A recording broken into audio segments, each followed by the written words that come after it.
Good evening friends. Namaskar Mitro. Welcome to a new episode of Sahkar Sutra. I am Dayanand Nene. This evening we will have a look at the issue of allowing or not allowing tenants in a cooperative housing society. Friends, this issue of allowing or not allowing tenants has cropped up many a times in various locations, in various cities and in various cooperative housing societies. Housing societies are generally reluctant to allow single tenants. He could be a bachelor man or woman, or people from certain castes or religion to come in their societies and stay as tenants. The primary reason for the societies to object against single tenants, be it a man or woman, is the apprehension that these people will misbehave in that particular flat and create nuisance for the society. They may indulge in calling friends from outside and have late night parties, put on loud music, create nuisance for their neighbors and the society, and violate the peace and tranquility of that particular locality. Then there are certain societies who want only certain types of people to stay in their locality. Certain people from a certain religion are not given permission to come and stay in the society as tenants.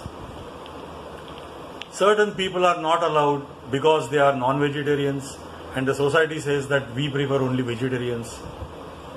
Friends, the Act and the law strictly prohibits cooperative housing societies from following such practices. They cannot stop a flat owner from renting out his flat to any person because he or she is a single tenant, or they are not a family, or they are from a particular caste or a particular religion, or they are indulging in consuming non-veg. The law prohibits societies from making such rules, and the societies have to give permission to tenants who, irrespective of their caste, creed and religion, have the freedom to move in and stay in any society. Normally, friends, the tenancy agreement is there for 11 months, and it is the right of the tenant to get his agreement with the flat owner registered and have a copy of that particular agreement along with the deposit receipt. That is one of the basic rights of a tenant. The tenant can move and stay like any other member in that particular cooperative housing society. He can take part in all the social and cultural activities of that particular society. In fact, he also can utilize and use the parking slot of the member whose flat he is staying on rental basis. There are certain duties of such tenants also. They have to follow all the rules, regulations of the society. They have to pay their rent on time.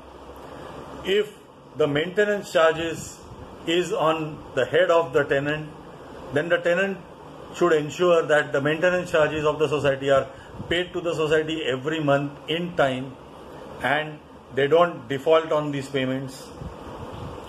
Friends, police verification is now not required if you are entering into a tenancy agreement with any particular person, but it is in your interest, the interest of the flat owner, to get his tenants' antecedents verified by the police so that no problems crop up in the future. The tenants have to follow all the rules of the cooperative housing society. They have to maintain proper discipline in their behavior and not cause any nuisance to their immediate neighbors or other members of the society. Friends, though he is a tenant, and he can participate in the cultural and social life of the society, he doesn't have a right to vote in the society elections, or he doesn't have a right to participate in the general body meetings of the society. Friends, the societies have to ensure that they do not discriminate against any tenant of the society, even if he is from a particular class, caste, creed or religion, or even if he is consuming non-veg. Yes, these members who consume non-veg, and if they are staying in a primarily vegetarian society, have to follow that discipline, that they don't dirty the society premises and their consumption of non-veg does not cause any inconvenience or discomfort to their immediate neighbors. So friends, this is as far as the tenancy rules of a cooperative housing society are concerned. The underlying spirit in all this is that a cooperative society, its members and its tenants should follow the spirit of cooperation and help each other in leading a quiet and proper life in the betterment of all the members staying in that particular society. You can see the presentation after my talk.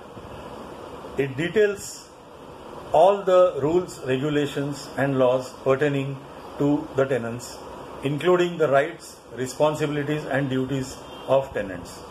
Thank you.